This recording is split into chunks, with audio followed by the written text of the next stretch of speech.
Parlamentario mixto, la señora Noguera. Buenos días. Bueno, antes de nada, gracias por su comparecencia. Tenía algo preparado, pero por culpa del AVE he llegado un poco tarde y me he perdido la primera parte. En todo caso, después de varios años de debate en los que todos los grupos hemos puesto en entredicho su ley, la LOMCE, creo que hoy aquí, y además siendo usted exministro, debo decirle que voy a extraer las partes positivas de esta etapa. No hablaré ni de la disposición adicional 38, ni de sentencias que ha emitido el Tribunal Constitucional que no se han cumplido por su parte, ni del daño que creo que se ha hecho a Cataluña. Lo negativo lo llevamos tiempo recordando y, además, sobre todo desde Cataluña. Hay un concepto que utilizamos sobre todo en el mundo empresarial, que es el concepto de ensayo-error. Todos hemos tomado buena nota de lo que no debemos hacer para poder dotar a cualquier país de una base educativa con aspiraciones de llegar a la excelencia. Algunas de las cosas que hemos aprendido son, por ejemplo, que no debemos transformar en un problema aquello que no lo es. Y me refiero concretamente a la inmersión lingüística. La inmersión lingüística de la que gozamos en Cataluña y que, además, sin duda ha sido una medida positiva para el tema de la cohesión social. Otra de las cosas que también hemos aprendido es que no se han afrontado los problemas reales, los cuales deben tratarse de manera pedagógica y no ideológica. Supongo que compartirá conmigo que la LOMCE ha sido más una ley hecha en base a la ideología y no a la pedagogía. Pero el principal problema yo creo que es la rigidez del sistema en sí, la poca flexibilidad de dicho sistema. Y creo que la mayoría de comparecientes que han asistido hasta ahora comparten esta afirmación. De hecho, los países con más éxito a nivel educativo son precisamente países que tienen un sistema educativo flexible. Y aquí existen modelos concretos educativos que no pueden avanzar dentro de este sistema actual. Modelos que no tienen nada que envidiar a modelos de éxito a nivel internacional. Debe conocer el informe de la OCDE, Innovative Learning Environments, Implementation and Change, del 2015, en el que, y leo literalmente, se necesita un ajuste radical, no un remedio. Ambos, los motivos pedagógicos y los socioeconómicos, llaman a la innovación y a la urgencia de focalizarse en aumentar el poder de las escuelas y de otros entornos donde se genera aprendizaje. Ambos dicen que se requiere un cambio sistemático y no innovación aislada aquí y allí. ¿Considera usted el sistema educativo español un sistema rígido? ¿Qué conclusiones puede sacar de dicho informe? Me gustaría saber también, a nivel constructivo, cuál sería su propuesta, tras el fracaso de la FP básica, para dotar de dignidad a la formación profesional. ¿Y qué medidas tomaría para solventar el gran número de alumnos que han quedado en el limbo consecuencia de esta FP básica? De hecho, la FP básica creo que es un claro ejemplo de que precisamente la realidad no son los números que hemos visto hoy. También es un buen ejemplo del abandono temprano. Y termino. Una última pregunta y en positivo. Repito que no he estado la primera parte, pero me ha sorprendido su falta de autocrítica. Esperaba yo quizás un poco de autocrítica. Estamos aquí todos hoy sentados porque vamos a intentar hacer algo que hace años que debería haberse hecho, y creo que la LOMCE ha sido el detonante de que muchos dijéramos prou. Lleva usted unos meses fuera de España y deduzco que ha podido ver con perspectiva las cosas que pasan, y pasan cosas, y por eso estamos hoy aquí en la Subcomisión de Educación. Deduzco también que, como embajador de la OCDE y exministro de Educación, ha podido hablar con diferentes agentes internacionales. Así que me gustaría saber qué valoración crítica hace de la LOMCE, teniendo en cuenta la distancia que ha tomado y los feedbacks que entiendo ha recibido tanto en su país como a nivel internacional. Muchas gracias. Gracias, señora Noguera. Por el Grupo Parlamentario de Esquerra Republicana tiene la palabra la señora Olori. Gracias, señor Wert, por su comparecencia. por las diapositivas que nos ha pasado. Mayoritariamente son de su fuente y, por tanto, está en fuente PISA, pero hay muchas que son elaboradas sin duda, con la documentación que usted tiene, pero en principio pie de página su fuente. Y a mí me ha sorprendido el panegírico a la LOE que ha hecho. De hecho, toda ley necesita unos años para implementarse y usted ha dado datos consecuencia de la Ley Orgánica de la Educación, sin duda, porque estos resultados eran claros y uno le da vueltas y dice, ¿por qué narices quiso cambiar usted la ley? Si cuando usted estaba gobernando mejoraban los resultados, usted los debía tener a tiempo real, ¿por qué narices quiso cambiar la LOE? Porque usted sabe que el sistema educativo es muy frágil y que según qué piezas tocas puede tener consecuencias mucho más negativas de la propia voluntad positiva que sin duda puede tener el gobernante o el legislador. Y en estos casos es obvio, ¿no? Claro, miras el resultado de la formación profesional. El crecimiento, usted sabe que no puede ser resultado de los que nos siguen, porque se necesita la ESO para la formación profesional del primer grado y el bachillerato para el del segundo. Es decir, alumnos que no se han quedado en el camino. Por tanto, no son los que se quedan en el camino los que hacen FP. Posiblemente, aquellos que optan por otra opción que no sea la universidad. Yo, la verdad, de su intervención me hace pensar en que el aspecto más interesante de estos 10 minutos que nos puede regalar sería cómo no hacer un pacto. Es decir, usted es la demostración práctica de cómo quitar una ley que funciona y cómo no hacer un pacto. Lo digo porque todos los partidos, todos, lo que no era el Partido Popular, votaron en contra y dijeron que se tenía que derogar. A mí me parece, para los demás compañeros, que es de sentido común que se ha de derogar. Si queremos que continúe funcionando 2008-2015 el buen funcionamiento, deroguemos rápidamente la LOMCE para que el resultado no sea peor los próximos años. El empirismo, el basarse en resultados concretos, yo pienso que es lo mejor. Estamos a tiempo de rectificar, compañeros, y hagamos posible que la LOMCE no pueda hacer daño los próximos años que estemos discutiendo sobre el pacto por la educación. Por favor, hagamos los pactos sobre bases más importantes. Mire, primera pregunta. ¿Realmente pensó que derogar la LOE era necesario? ¿Realmente pensó que la LOMCE contra todo el mundo se consolidaría? ¿Por qué se empeñó en aprobarla solo? ¿Pensaba que un partido puede durar 1000 años? Su experiencia y su inteligencia sabe que la realidad política en España y en Europa es cambiante. ¿Por qué? Segundo elemento, segunda pregunta. Visto el resultado, y supongo que desde París, yo pienso que desde París o Roma todo se ve mejor. Hay una perspectiva europea muy amplia. Siempre nos quedará París, yo siempre decía, ¿no? Y en este sentido, volvería a hacer lo mismo. Visto el resultado que incluso sus correligionarios hablan de hacer un pacto por la educación, esto significa que la LOMCE no, volvería a hacer lo mismo. Y un epílogo básico. Su obsesión con la lengua catalana. Yo no la entenderé nunca de una persona culta. Su obsesión con la lengua catalana. Injustificada por todos los estudios, incluso por sus diapositivas. Injustificada de todas maneras. Recuerde que usted ha pasado Cataluña no por acciones, sin duda, que puede haber hecho positivas, sino por aquella frase maldita, hay que españolizar a los niños catalanes, como si los niños catalanes no fuesen, como usted sabe, niños y niñas que aprenden catalán y castellano con una enorme facilidad y al final del ciclo educativo sacan tantas buenas notas o mejores que otros del Estado español.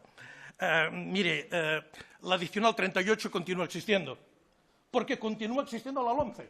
Es decir, hay una situación tan peregrina que tenemos una comisión que puede estar discutiendo mucho tiempo. Ahora me han dicho que quieren hacer otra en el Senado. Bueno, cuando en Cataluña se dice «quan més serem, més riurem». Es decir, cuantos más seamos, más reiremos. Pero para mí lo básico es que estos resultados afectan a personas. Yo he sido profesor del 2008 al 2015, por tanto, he asumido los defectos, la bondad del sistema, la capacidad del profesorado, de los padres, de las madres. Nuestros magníficos alumnos, no les demos más quebraderos de cabeza.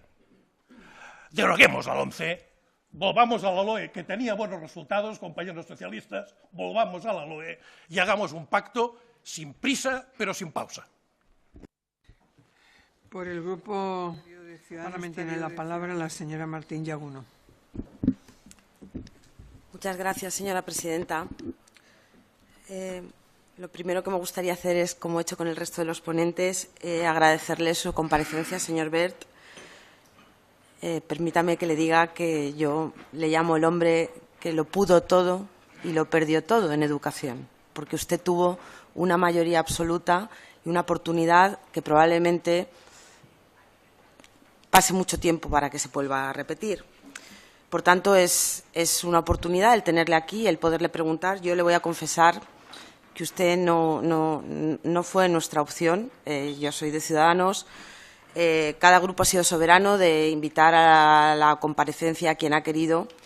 Ha habido grupos que han invitado a Gabilondo, otros grupos en un intento, yo creo que de provocación, le han invitado a usted aquí. Y nosotros vamos, por supuesto, a escuchar todas las intervenciones, pero creemos que mirar a lo que ha sido el pasado, tanto a una legislatura como a la otra, pues al final se consigue que estemos hablando aquí de la LOE y de la LOMCE en lugar de hablar de la futura ley básica de educación y de cuestiones esenciales. En cualquier caso, yo insisto, le agradezco mucho su intervención, todos los datos que nos ha aportado. Y le voy a hacer algunas preguntas. Mire, a mí no me pagan por hacer juicios sumarísimos, como han hecho otros compañeros. A mí me pagan por hacer política y hacer políticas que sirvan a la ciudadanía y, por tanto, nosotros lo que queremos es solucionar las cuestiones que son solucionables en el ámbito de la educación. Y usted ha puesto sobre la mesa alguna de ellas. Ha hablado usted del abandono educativo temprano, que para nosotros efectivamente es un reto que tenemos que abordar con contundencia.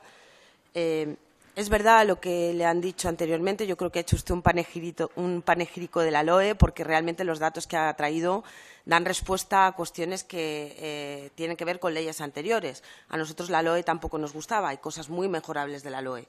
Yo le quiero preguntar concretamente, porque usted ha sacado un punto que a nosotros nos preocupa, que es la diferencia brutal entre comunidades autónomas en cuestiones de abandono educativo temprano y en cuestiones de financiación y en muchas otras cosas relativas con la educación.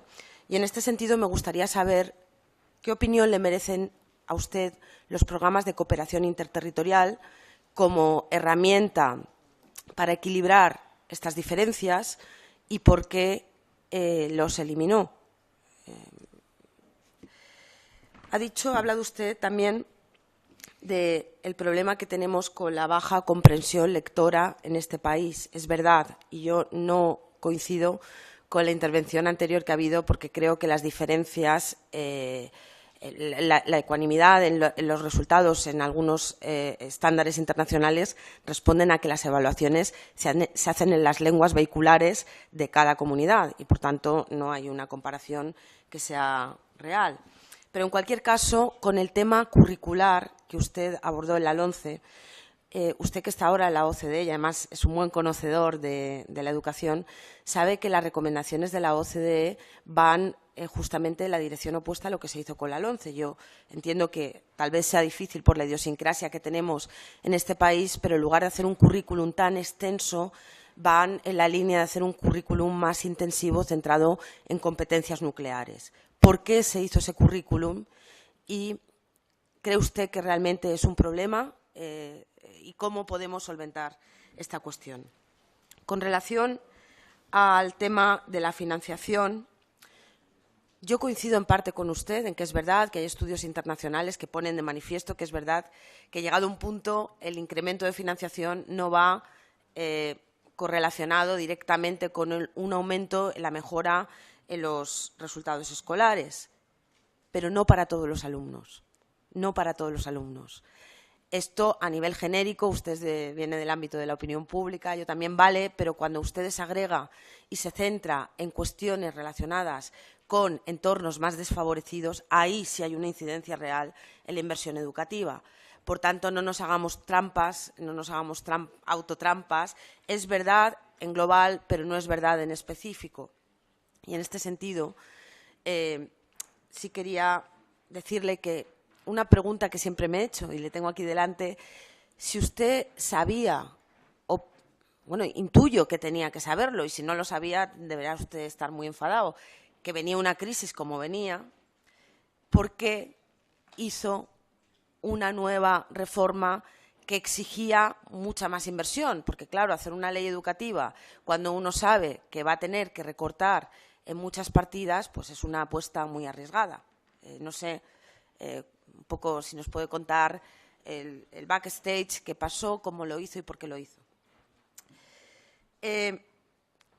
Yo soy valenciana y, bueno, estoy sufriendo la dejación de funciones en algunos puntos que se ha hecho desde el Gobierno porque no se ha desarrollado una parte de su ley que si se hubiera desarrollado no estaríamos ahora donde estamos. En las competencias lingüísticas, donde usted decía que los niños debían salir con un nivel de inglés semejante o equivalente para poder pasar al nivel intermedio, ¿por qué no desarrollaron esa parte? Porque podemos llegar al punto que tengamos 17 marzas en España, cada uno haciendo de su capa un sayo. Me está siguiendo, ¿no? ¿Por qué no se desarrolló esa parte de la ley y cómo cree que podemos solventar esta cuestión? Señora Martín, bueno, tengo muchas más preguntas, terminando. le agradezco mucho su intervención y espero que podamos sacar de esta comparecencia todo positivo y dejar de hablar de las cuestiones negativas. Gracias. Gracias, señora Martín Yaguno. Pueden en María. Tiene la palabra el señor Sánchez Serna.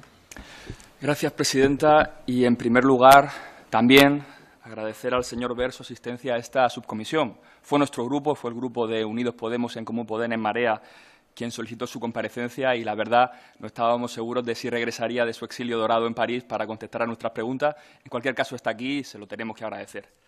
Señor Wert, comparece usted ante una subcomisión parlamentaria que, a nuestro juicio, representa el epílogo a su etapa como ministro de Educación. Una subcomisión para un pacto por la educación que viene a constatar de algún modo el fracaso de su ley, el fracaso de la LOMCE y la necesidad de retomar el diálogo y la negociación con la comunidad educativa.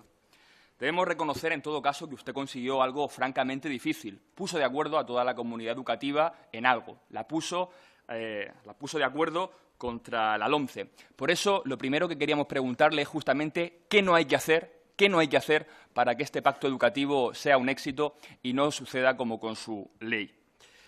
Permítame que le lea unas declaraciones suyas de enero de 2014 en las que, de alguna manera, usted reconocía que había faltado debate y diálogo en la elaboración de la ley vigente.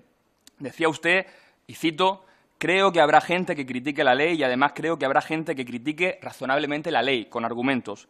Pero si hubiera habido un debate argumental en torno a la ley, en el que se hubiera hecho un diagnóstico compartido de lo que la ley intenta resolver y, a partir de ahí, se hubiera examinado las distintas medidas que contiene la ley en relación con esos problemas, ahora quizá mi valoración sería distinta». Esto decía usted en enero de 2014.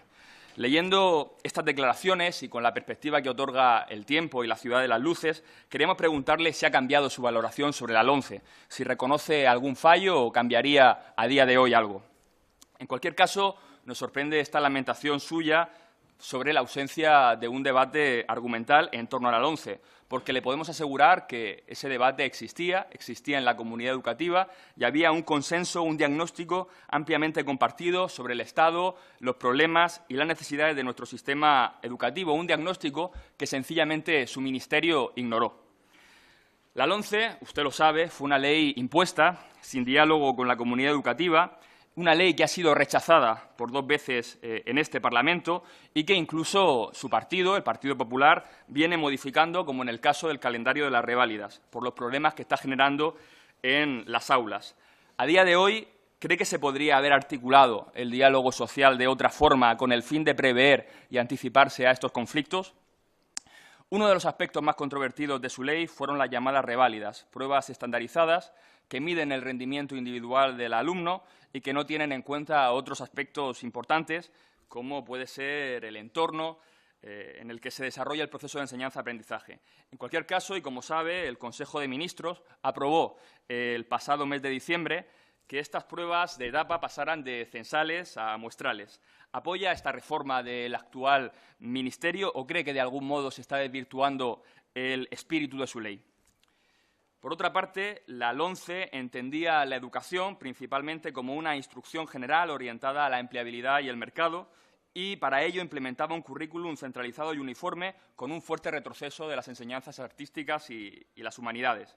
Ahora, algunos diputados y diputadas del Partido Popular se muestran dispuestos, o al menos esto dicen en privado, a corregir esta situación y devolver su estatus anterior a algunas asignaturas como la música o la filosofía. ¿Estaría usted de acuerdo con esta modificación? ¿Cree que se valoró adecuadamente el papel de estas enseñanzas en el currículum de la LOMCE? Como colofón, y por si todo esto anterior no fuera suficiente, la LOMCE ha reabierto viejos conflictos en el ámbito educativo, como son la segregación temprana del alumnado, la recentralización de competencias educativas, la pérdida de participación de la comunidad educativa o el adoctrinamiento religioso. Y así podríamos seguir. ¿Cree que se podría modificar o replantear alguno de estos puntos para restablecer la confianza con la comunidad educativa y lograr finalmente un pacto social y político por la educación? Si usted fuera ministro, ¿en qué aspectos estaría dispuesto a ceder? También queríamos preguntarle por la financiación en materia educativa y sus efectos. La cifra total que se ha dejado de invertir, según reflejan los presupuestos generales del Estado desde 2011, es de 3.100 millones de euros, a lo que deberíamos sumar los más de 3.000 millones adicionales que se restaron a causa de la aplicación del Real Decreto 14/2012. Estos recortes, como usted sabe, han supuesto menos recursos y apoyos educativos, han supuesto la desaparición de un gran número de programas cuya finalidad era asegurar la igualdad de oportunidades y la atención a la diversidad. Y además se han disminuido partidas destinadas al apoyo, al refuerzo y a la orientación educativa. Hemos perdido entre 23.000 y 32.000 profesores en activo, mientras que la continua reducción de oferta de empleo público mantiene un 25% de interinidad en las plantillas de docentes.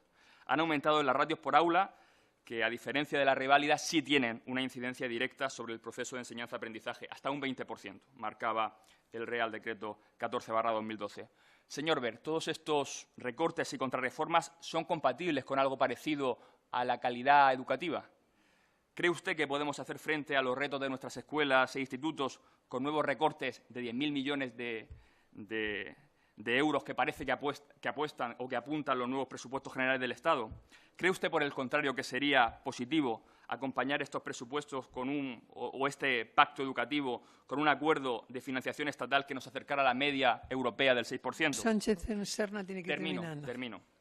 Señor Wert, como le decía al principio, la LOMCE nació muerta y por eso estamos esta mañana aquí. Fue aprobada sencillamente porque el Partido Popular tenía la mayoría suficiente para pasar el rodillo, pero una vez perdida esta mayoría, es su propio partido quien comprende que no puede mantener una ley educativa contra todos y se dispone a introducir cambios o al menos retoques que la hagan más presentable entre docentes, familias y alumnos. Nosotros no le vamos a engañar, vamos a intentar enviar esta ley al basurero de las malas leyes e impulsar una nueva ley educativa, esta vez sí, con todos y para todos. En cualquier caso, considerábamos que esta subcomisión debía conocer las razones de uno de los principales responsables de la ley vigente y por eso, una vez más, le agradezco su presencia. Gracias. Por el Grupo Parlamentario Socialista tiene la palabra. El señor Cruz. Muchas gracias, señora presidenta. Gracias, señor Wert, por su amabilidad al atender a la invitación de comparecencia que le ha formulado el Grupo de Unidos Podemos. Yo voy a intentar ser breve, aunque con los filósofos nunca se sabe. Yo creo que la brevedad la facilitará el hecho de que mantengo una coincidencia importante con muchas de las cuestiones que han planteado los anteriores portavoces que me han precedido en el uso de la palabra.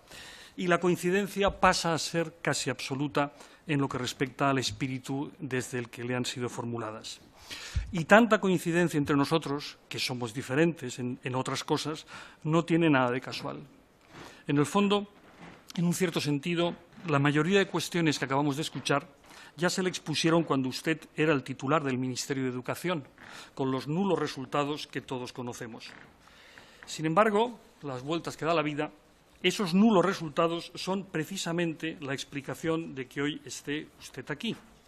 La mera existencia de esta subcomisión, como en parte ya se ha dicho, constituye la prueba más clara del balance de su gestión, porque esta instancia en la que estamos se crea expresamente, literalmente, para la elaboración de un nuevo marco educativo que sustituya al precedente, al diseñado por usted con, si me lo permite, su LOMCE, nada casualmente denominada por muchos Ley Wert. No sé si a usted se le pasó por la cabeza alguna vez que acabaría poniéndole nombre a una ley o si incluso llegó a considerar tal cosa un mérito.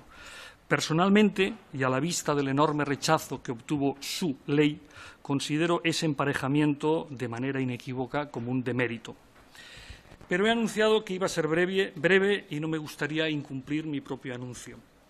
Además, en algún sitio leí alguna vez unas declaraciones suyas, a lo mejor son apócrifas, no lo sé, en las que afirmaba que se crecía con el castigo. Y no quisiera yo propiciar ningún malentendido. Lo que estamos haciendo aquí no es castigarle, sino formularle como representantes de los ciudadanos y, por tanto, también de la comunidad educativa, severas críticas. Y cuando las críticas alcanzan un nivel de unanimidad en el rechazo, como ha sucedido con su gestión, no es cuestión de crecerse o de menguar, sino de empezar a hacer autocrítica. No se la estoy pidiendo, quede claro, además ya se la han pedido antes, pero sí digo que me agrada pensar que su partido ha empezado a hacerla y si mi apreciación no está equivocada, lo celebro. Termino. Mientras escuchaba, señor Wert, las ideas para el pacto educativo que nos iba desgranando en su intervención, el diagnóstico que hacía de la situación en la que usted fue titular, iba creciendo en mí la intensa sensación de que no era usted consciente de la magnitud del daño que le ha hecho a la educación de este país. Usted, en fin, ha maquillado cifras, se ha atribuido méritos que son fruto de gestiones precedentes, ha retorcido algún dato, ha utilizado unas cifras, por ejemplo, del número de profesores que no se corresponden con los números del Ministerio de Administraciones Públicas, que habla de pérdida de 30.000 docentes. En las becas los números de su ministerio indican dos cosas, que bajó el número de becarios y que bajaron las cantidades que recibieron, pero yo no me quiero enredar en las cifras. Yo creo que lo importante es lo que he dicho, el daño. Un daño que estamos intentando reparar aquí, diseñando un futuro educativo mejor, esto es, estable, equitativo y de calidad para las próximas generaciones. Gracias por responder a la invitación del Grupo Unidos Podemos. Nosotros, permítame que se lo diga así, con todo el respeto, nunca llamaríamos a un pirómano para apagar un fuego. De verdad, señor Wert, hágame caso. No vuelva a poner sus manos sobre la educación de este país. Gracias, señora presidenta. Por el Grupo Popular tiene la palabra la señora González Guinda. Muchas gracias, señora presidenta. Señor Wert, ante todo agradecerle en nombre del Partido Popular, del Grupo Parlamentario Popular, su presencia en esta subcomisión. Como usted muy bien sabe, en estos últimos meses está haciendo un importante trabajo para lograr que entre todos podamos acordar un modelo educativo estable y de calidad conforme a los principios que el marco constitucional nos establece. Recordarle, como ya se lo han recordado los anteriores intervinientes, que usted asiste a esta comisión a petición del Grupo Parlamentario Podemos. Usted conoce muy bien la dinámica de esta subcomisión, que permite a los diferentes grupos parlamentarios solicitar que un importante número de expertos comparezcan en la misma con el fin de aportar cuantas consideraciones estimen que puedan ser útiles para la mejora del sistema educativo español en el marco del acuerdo. Jamás pensó mi grupo, y discúlpeme que así se lo diga, que Podemos pudiera tener esta consideración con usted. Sus continuos ataques a la ley que usted impulsó llenan los diarios de sesiones de esta Cámara y por eso nos hemos preguntado cuál ha sido la verdadera pretensión al citarle a usted en esta subcomisión. Bueno, oyéndoles y oyendo algún otro partido que ha intervenido anteriormente, nos ha quedado claro.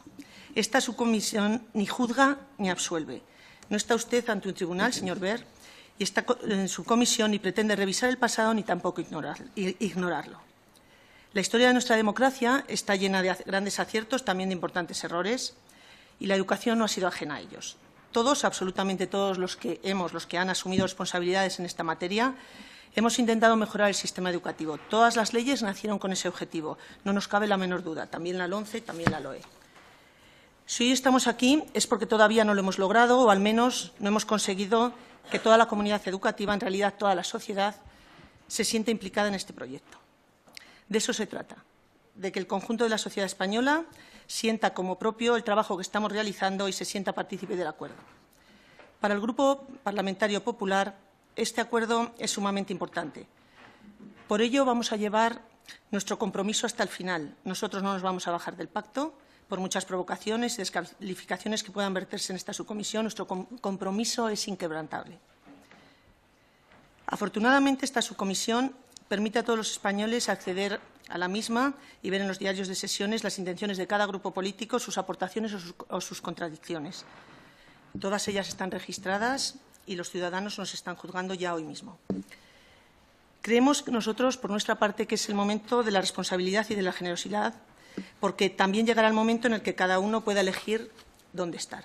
Ahora bien, no podemos dejar de reconocer el enorme esfuerzo que hemos pedido a los ciudadanos a lo largo de estas pasadas legislaturas y los profesores no han sido ajenos a todo ello.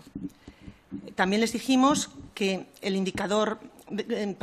les dijimos que al menor indicador de recuperación las medidas de ajuste serían revertidas porque eran coyunturales y como tal se están tratando. Ya en los presupuestos de 2016 se ha producido un incremento de un 9,3% con respecto al 2015 en educación.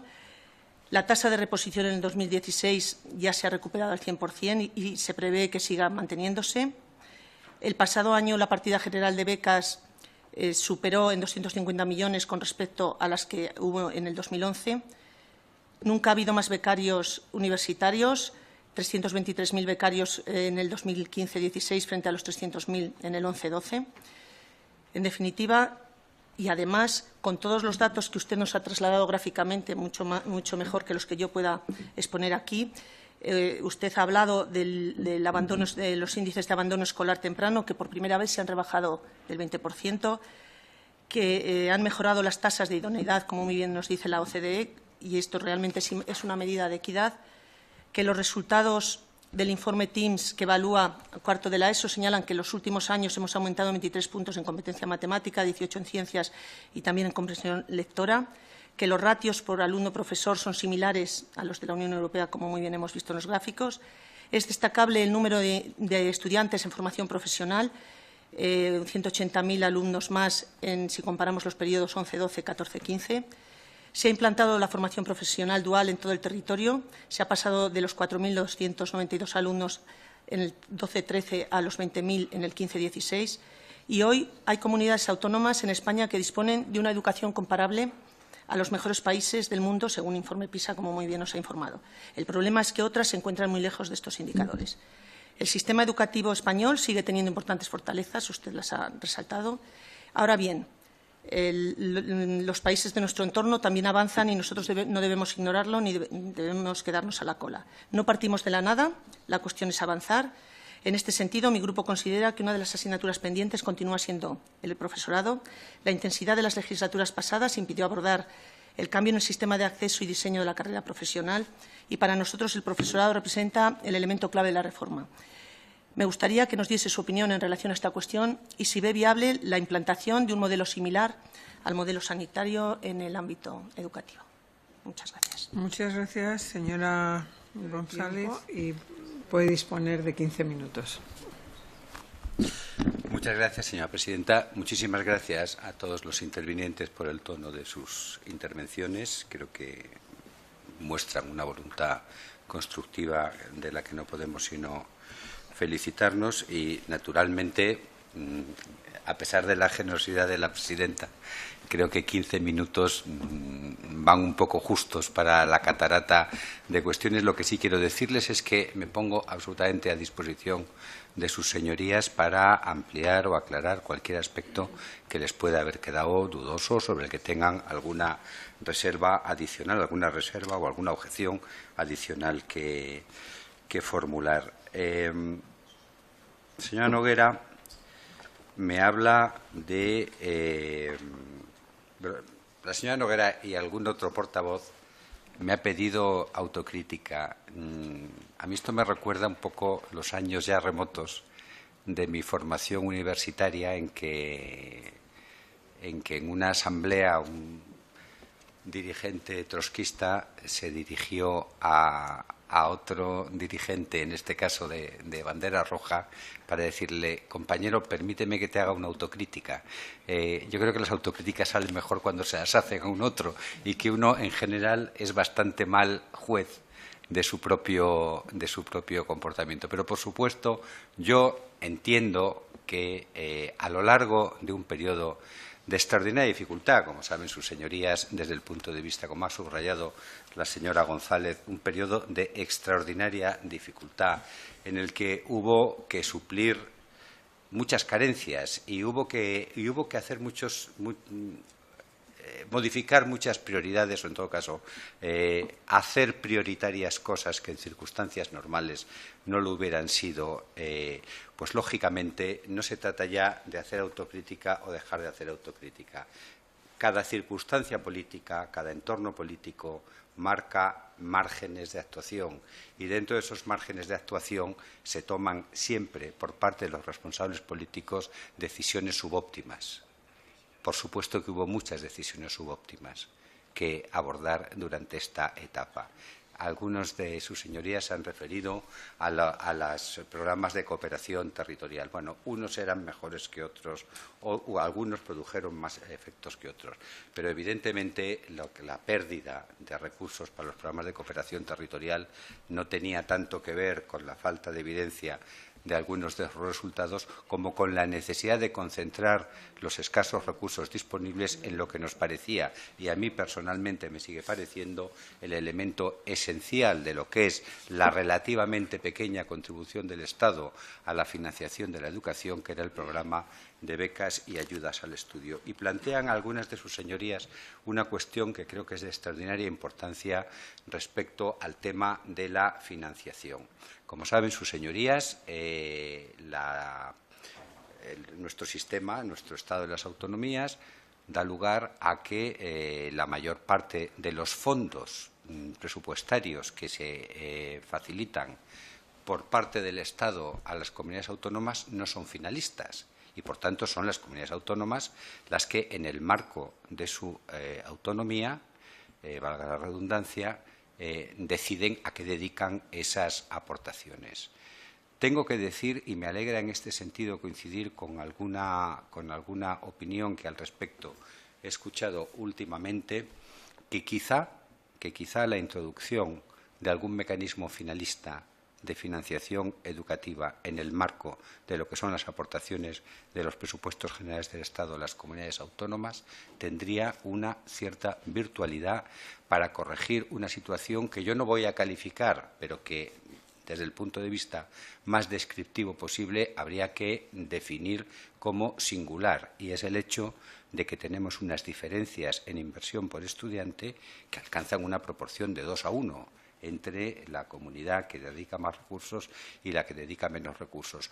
No toda esa diferencia se explica en función de lo que pudiéramos llamar diferencias en cuanto a la calidad de la atención. ¿Por qué? Pues porque hay variables como fundamentalmente la demográfica que permiten una utilización de los recursos óptima desde el punto de vista por ejemplo, de los ratios, es decir, porque son comunidades demográficamente muy compactas, y hay otras en las que existe una población rural muy dispersa, y naturalmente eso es mucho más caro y tiene sus consecuencias. Pero, tomando todos los elementos en consideración, a mí me parece que en esta nueva situación, en la que es posible realmente recuperar un nivel de inversión público en educación que por lo menos nos sitúe a lo que llegó a ser en su momento el mejor de los niveles, es algo que, no sé si en el marco de esta subcomisión, en todo caso en el marco del debate entre los grupos políticos, merece la pena una consideración. Respecto a lo que ha llamado la señora Noguera fracaso de la formación profesional básica, yo creo que la formación profesional básica, y naturalmente la culpa obviamente la tenemos nosotros, porque yo creo que no la hemos sabido explicar bien o porque de alguna forma se produjo una comprensión de la misma que no era la que tenía. Es decir, a mí el hecho de que no haya muchos estudiantes en la formación profesional básica, sinceramente no me parece mal, porque quiere decir que esa estrategia, que es una estrategia orientada a dar una vía de empleabilidad modesta, vamos a decirlo, a quienes, a juicio de los profesores, no a juicio, que esto no depende de una evaluación. Este es el criterio de los profesores. A quienes, a juicio de los profesores, tienen pocas posibilidades de titular en eso, pues es realmente el hecho de que no haya muchos no es un mal indicador. Honradamente lo digo. Creo que, en cambio, es un excelente indicador que haya habido el incremento que ha habido en las vías regladas convencionales de la formación profesional y, muy particularmente, en la formación profesional dual, que fue un sistema que se introdujo por un Real Decreto conjunto de empleo y de educación y que en los países en que funciona mejor, Suiza, Austria, Alemania, pues es un recurso muy importante del sistema educativo. Me pregunta el señor Olóriz si era necesario derogar la LOE. Mire, tan no era necesario que no se derogó. Aquí existe un malentendido también de mucho alcance. La LOMCE como tal no existe. La LOMCE es una ley de artículo único en la cual se introducen una serie de modificaciones parciales a la LOE. Estrategia, por cierto, muy distinta de la que se siguió en la legislatura anterior, en la 9ª legislatura, respecto a la ley que había sido aprobada anteriormente, que consistió en derogar, en primer lugar, su calendario de implantación para producir una derogación total de la misma antes de que la misma se implementara. Y, naturalmente, no voy a entrar en la discusión, señor Olóriz, de qué parte de los resultados de los resultados positivos, de los resultados anclados en datos, de los resultados objetivos, lo único de las cosas que he escuchado aquí que realmente tengo que decir que estoy radicalmente en desacuerdo con ellas es que se hable de resultados maquillados. No hay ni una sola estadística cuya fuente, de las que se han presentado, cuya fuente no esté clara, y la mayor parte de ellas, como saben sus señorías, son externas, es decir, mis pecadoras manos no se han posado sobre los datos que he presentado a su señoría. Y, por supuesto, todos los datos son susceptibles de ser interpretados en un sentido o en otro. Pero, a diferencia del estatuto, delante de un catedrático de filosofía, hablar de estatuto epistemológico puede sonar un poco provocativo, pero el estatuto epistemológico de los datos es muy diferente al de las opiniones. A mí las opiniones y las percepciones me parecen todas ellas respetabilísimas y nunca discutiría el derecho que tiene nadie a mantener cualquier opinión. Lo que quiero decir es que hay opiniones que están sustentadas en una información objetiva, que son los datos, y otras que responden a apreciaciones personales, que como tales apreciaciones no son ni falsas ni verdaderas, son apreciaciones, es decir, responden a la subjetividad de quien las emite. Pero lo que yo he presentado son unos datos, creo que son datos que medularmente afectan a lo que es el rendimiento del sistema educativo, y que, si quedan cosas por hacer, quedan muchísimas. Lo que pasa es que, en general, en educación, como en cualquier otra actividad, se construye sobre lo que existe. Lo que existe es un condicionamiento importante de lo que se puede construir y, evidentemente, no es lo mismo, no es la misma una situación en la cual, por un lado, existen todos los condicionamientos que existían desde el punto de vista sobre todo de restricción fiscal en el periodo que va de finales de 2011 al año 2015, que la situación que tenemos ahora, con un país creciendo por encima del 3%, con una recaudación fiscal creciendo al 13% en estos últimos meses y verdaderamente con una posibilidad de plantear un dividendo social que no era posible plantear en un momento anterior. Me pregunta la señora Martín, a la que agradezco también especialmente el tono de su intervención, sobre pensamientos ulteriores, el beneficio del pensamiento retrospectivo para cambiar o no cambiar aspectos de la ley. En algunos estoy de acuerdo con ella. Yo creo que hay una costumbre en toda la legislación educativa española que nosotros no modificamos, que yo pensé seriamente modificar, y fui disuadido por mi equipo, creo que lo fui razonablemente, sobre hasta qué punto la legislación educativa, la legislación básica, que es la legislación del Estado, tiene que ser tan detallista respecto del currículo. Porque, evidentemente, conocemos muchos sistemas de éxito en que el currículo es muy sucinto. El currículo finlandés es un documento de 27 páginas en el que, y realmente al tema de la ordenación académica en la ley española se dedica una desmesura. Ahora, ¿cuál es la condición para que eso se pueda hacer de otra manera? Pues la condición, señorías, no puede ser otra que la de que exista un sistema de evaluaciones estandarizadas, y no entro ahora en el ámbito de sus competencias, que permita saber si verdaderamente esas competencias básicas que hay que adquirir a tenor del currículum se alcanzan o se dejan de alcanzar. Me ha hecho una pregunta muy interesante acerca de si el momento al que me he referido reiteradamente de una extraordinaria restricción fiscal era o no un momento, también tiene que ver con alguna pregunta que me formulaba el señor Lóriz, era o no era un momento adecuado para abordar una nueva ley educativa. En un mundo ideal, evidentemente, no lo era. En un mundo ideal, evidentemente, no lo era. Pero fíjense, hay dos ejemplos muy contundentes de reformas educativas que se han realizado en esos momentos de restricción fiscal, incluso más graves, más agudas que la española, y que son dos de las reformas educativas de mayor éxito que se hayan producido en los últimos 20 años. Una es la reforma de Hanke en el gobierno de Jerzy Buzek en Polonia, y la otra es la reforma de Nuno Crato en Portugal. Son dos países que han tenido un avance en PISA verdaderamente espectaculares. Si vamos al gráfico que antes le presentaba sobre la relación entre rendimiento e inversión pública, son de los países que tienen unos niveles de rendimiento más modestos. ¿Qué tienen en común esas dos reformas? Tienen en común, en el caso de Portugal, ese no aplica a Polonia, una consolidación escolar, es decir, exactamente, la consolidación escolar, que era muy necesaria en Portugal, la introducción de un nuevo currículo más exigente que el que existía y un sistema de evaluaciones. En el caso de Polonia, la introducción de evaluaciones y una reforma de los procesos de selección inicial y de formación del profesorado muy exigente. Las dos fueron increíblemente impopulares.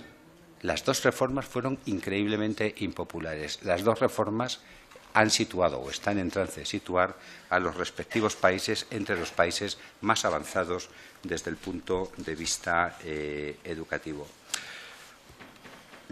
Señor Oloriz, yo no solo no tengo nada contra el catalán, sino que es una lengua que hablo, una lengua que leo, una lengua con la que me siento muy cómodo, una lengua que creo que es un motivo de orgullo para sus hablantes y que es un elemento de nuestra riqueza y nuestra diversidad cultural. Yo no tengo nada contra el catalán, nada de nada, pero sí tengo mucho a favor de la libertad de elección y, sobre todo, de que en un sistema como el nuestro, que tiene una lengua común, porque la definición constitucional del castellano como lengua común es una cosa que no podemos modificar, el castellano no se vea apartado del sistema de enseñanza. Al señor Sánchez Serna le tengo que agradecer, le lo digo con toda sinceridad, el tono de su intervención. Se trata además del grupo que, por virtud de cuya convocatoria me encuentro esta mañana aquí. Y evidentemente hay muchas cosas con las que no estoy de acuerdo. Yo estoy encantado de discutir con su señoría lo que le parezca discutible de la información fáctica que he aportado aquí esta mañana. Me habla de los profesores, también el señor Cruz ha intervenido sobre esta cuestión. Creo que recordar que no sé si fue ayer o anteayer cuando se ha puesto de manifiesto que realmente tenemos una cierta dificultad estadística para conocer los números exactos de los empleos públicos. La tenemos en general y la tenemos también respecto a los profesores. Quiero decir que unas son las cifras que da el Boletín de Estadística del Personal al Servicio de las Administraciones Públicas, otras son las cifras que consolidan con los datos que le proporcionan las administraciones educativas el Ministerio de Educación, Cultura y Deporte, y otras son las estimaciones que se hacen con base a los datos de una fuente muestral, como es la encuesta de población activa, que, como saben sus señorías, también entra en esta cuestión.